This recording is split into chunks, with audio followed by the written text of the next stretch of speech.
welcome back to the summit. Still with us, Dr. Gedalia Abderman, Mr. Bradley Bowman, and Ms. Carice Witte. Thank you so very much for staying with us. We're also staying on topic, but taking it from a different outlook. Instead of China's challenges, the challenges for or of China. So let's take a listen to the latest on Taiwan and pick up the conversation from there. We know of your difficult situation regarding your neighbor China and hope to learn more during this visit. We have noticed the threats by China, most recently in the comments made by President Xi during the Communist Party Congress. We have observed the reactions by China to Nancy Pelosi's visit, and we have seen the consequences of China's influence in Hong Kong. From our perspective, Taiwan is standing at the center of the competition between systems, and I'm not only talking about verbal attacks on Taiwan, but about a real military threat that we must not underestimate. So let's get to it with another quick fire round of 30 seconds each. Is she good or bad for the West? Mr. Bowman, please take the lead. I think his policy, particular toward Taiwan, is fundamentally bad. It's bad because he's trying to change the status quo. The status quo, from the U.S. perspective, is that we resolve the issue of Taiwan peacefully and not by force. And yet he has refused to take force off the table. And that is fundamentally destabilizing, and that is forcing the United States to respond in a way to help Taiwan defend itself. And if China and the United States are going to end up at war, it's most likely going to occur in the Taiwan Strait. And that won't be because of American aggression. That'll be because of aggression from Beijing. With Carice Witte, maybe the glass half full or the good side of things, that the masquerade is over, it's all out? I think that the strategic ambiguity that the U.S. maintained over the last few decades has been very successful, and that it's not gone fully. And I think that the Chinese would like that to remain. China would like to have the opportunity to continue to win Taiwan over through peaceful means and not feel compelled to go to war. And I think that we want to see the same thing. It's going to be a very complicated issue to address, but strategic ambiguity is definitely at the heart of it. Dr. Gedalia Abderman, your thoughts? I would say that she is probably worse or more bad than good to the West at the moment. His foreign policy is rooted in a sense of Western decline, especially American decline, and that being an opportunity for China, for Beijing to become a world leader. But we have to remember that the West, and especially the United States, has agency. If the U.S. presents itself as strong on the one hand, but on the other also offers cooperation on some areas to Beijing, that could change. Well, as always, the debate is getting most interesting when all three of you interact in my absence. Brilliant minds don't need a graceful vase at most times. So, Mr. Bowman, let me ask you clearly, is a military confrontation between the U.S. and China just a matter of time?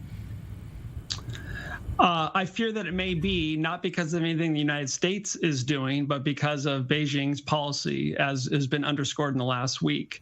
They are determined to establish totalitarian control over Taiwan, and the United States has a core interest, I would say, in preventing that from happening. They are saying that they are willing to do it with force, and they are putting together the military means to do so.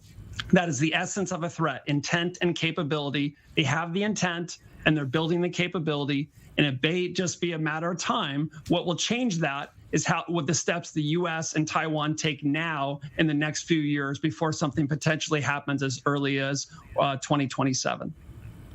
And Carice, ahead of midterms, and as U.S. Congress is considering the Taiwan Policy Act, rather post-midterms, are we talking between tough and tougher American stance vis-a-vis China? I think the smart thing and what will actually happen don't necessarily coincide.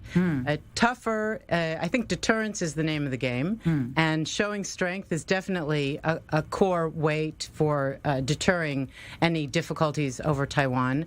Xi Jinping has taken very careful note over Putin's failures in Ukraine. I think he had more willingness to go to war to take Taiwan prior to watching Putin's very famous, strong military fail. And he realized that you need specific battle experience in that area, in that theater, in order to succeed. China doesn't have battle experience. I think that with the right deterrence, and a kinetic conflict can absolutely be avoided.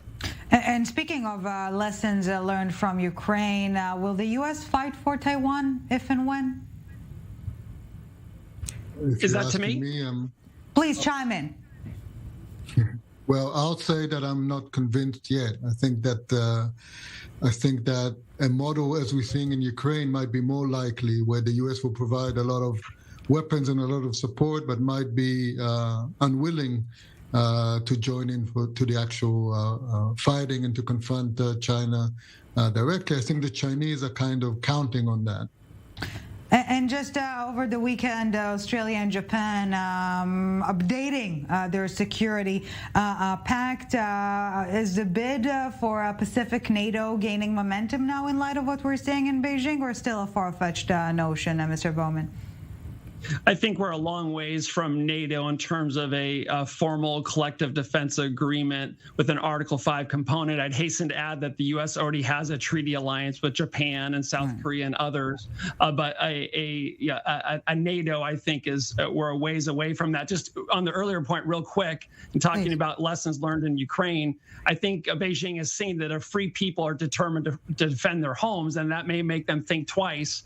But I wouldn't get too overconfident with that, because I think we are going to see increasingly this autocratic vacuum chamber where Xi is being told what he wants to hear about the strength of the Chinese military and the outcome in the Taiwan Strait. And I would also add, what lessons may he draw on the nuclear front, right? Putin has rattled his nuclear saber, and one could say that maybe we've backed down at times and not providing a no-fly zone and taking other steps or directly intervening. So might Xi conclude that he could conduct aggression in the Taiwan Strait, rattle his nuclear saber, and then the U.S. might not intervene? I'm very concerned about any precedents that might be set on that front in the context of Ukraine in terms of Beijing's thinking. And Dr. Afterman, we can't ignore the Indian factor. Can India keep playing its balancing act here? Yeah, I think if we go back to Russia, Ukraine, I think India has played very much a balancing act there and profited from it quite well. So I think India will, obviously India is very concerned about China. It is changing its approach. We see it more active in the Quad. We see it active in the i24, even though I would say it's not directly connected to China. But I think it will always open or leave the door open to do things with China as well, because it still has deep mistrust of the United States. Well, yes, please. If I can just chime in, I have to disagree. I think that there's a very good chance the U.S. would fight for Taiwan. I mean, TSMC is the only fabrication plant for chips at the level that it can produce. That is a critical factor for the United States, and that's just on the economic side. France and Japan would likely join in, and I think that there's a good possibility that Xi Jinping will take into account he needs food and energy from the world, and attacking Taiwan might limit those critical resources that he so depends on. Mr. Bowman, I can see you nodding. Western sanctions, is this the main Ukraine-Russia takeaway for Xi? The bottom line, in my view, is that the reason that 23 or 24 million people in Taiwan are free today is because of American military power. And if America's military supremacy continues to erode, aggression is more likely. And so we have to persuade Beijing that we have both the will and the capability to intervene should they attack Taiwan. And their perception of that is what will ultimately affect war and peace in the Taiwan Strait. That's why I think we need to take measures now to increase American military capability and build the broadest and the most effective coalition possible to prevent what would be a disaster, not only for the people of Taiwan, but for the United States and the world. Well, what strikes me time and again... Can I jump in with one comment on that? 5 seconds, Dr. Afterman. All right, I'll just say that I hope that what Xi sees in Ukraine will deter him from using military action against Taiwan, because that gap between the capability Dr. Afterman, Mr. Bowman, and Carice Witte, thank you so much.